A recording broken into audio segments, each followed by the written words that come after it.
Video में मैं आपको एक ऑडियो सुनाऊंगा जो मैं आपको कभी भी नहीं सुनाना चाहता था, लेकिन मुझे आपको सुनानी पड़ेगी इसलिए कि जो फ़ैसला साहब हैं पाकिस्तान में वो होश के नाखून लें और इन चीज़ों को रोकें।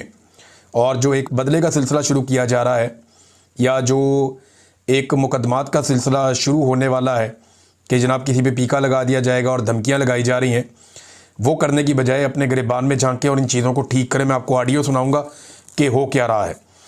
और ये ऑडियो अभी तक आपने नहीं सुनी होगी और क्योंकि मुझे जिन्होंने भेजी उन्होंने शायद किसी और को नहीं भेजी, मेरे एक दोस्त हैं। अब नाज़रीन, सनम जावेद को पेशावर से गिरफ़्तार कर लिया गया। पहली खबर तो ये है, गिरफ़्तार क्या किया गया, उठा लिया गया, अगवा कर लिया गया। क्योंकि गिरफ़्तारी तो वो होती है कि आपको कोई रोकता है, वो अपनी शनाख्त करवाता है, उसके बाद वो दिखाता है कि जनाब ये मेरी पहचान है, फिर ये FIR है, इस पर आपको गिरफ़्तार किया जा रहा है, या ये अदालती फ़ैसला, इस पर आपको गिरफ़्तार किया जा रहा है। नॉर्मली गिरफ़्तारी का एक पूरा